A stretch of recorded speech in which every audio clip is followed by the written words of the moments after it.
ഭൂമിയിൽ വെള്ളവും മരവും നിലനിൽക്കാൻ നമ്മൾ വലിയ പരിശ്രമം നടത്തേണ്ടതുണ്ടെന്ന് കേന്ദ്ര സഹമന്ത്രി സുരേഷ് ഗോപി.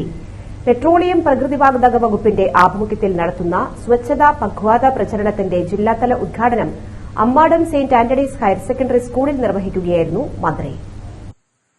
ചടങ്ങിൽ അമ്മാടം സ്കൂളിന് സോളാർ പാനൽ നൽകുമെന്ന് മന്ത്രി പറഞ്ഞു. ജൂലൈ 7 മുതൽ 15 വരെ സംസ്ഥാനത്ത് നടക്കുന്ന പ്രചരണത്തിൽ തൃശൂർ ജില്ലയിൽ അമ്മാടം സ്കൂളിനെയാണ് തെരഞ്ഞെടുത്തത്. ജില്ലാ അസിസ്റ്റന്റ് കളക്ടർ അതുൽ സാഗർ അധ്യക്ഷനായി. School manager father James Inchodikkaran, പ്രധാനാധ്യാപകൻ സ്റ്റെയ്നി ചാക്കോ എന്നിവർ ചേർന്ന് സ്കൂളിന്റെ ഉപകാരം മന്ത്രിക്ക് നൽകി. ബിപിസിഎൽ സംസ്ഥാന മേധാവി K V. Ramesh Kumar, BPCL general manager M Rajan എന്നിവർ സംസാരിച്ചു. 500 കുട്ടികൾക്ക് വിത്തുപോൾ വിതരണം ചെയ്തു. ശുചിത്വ കിറ്റുകൾ, വൃക്ഷത്തൈ വിതരണം, വൃക്ഷത്തൈ നടിൽ, മധുര പാക്കറ്റുകളുടെ വിതരണം എന്നിവ പരിപാടിയുടെ ഭാഗമായി നടന്നു.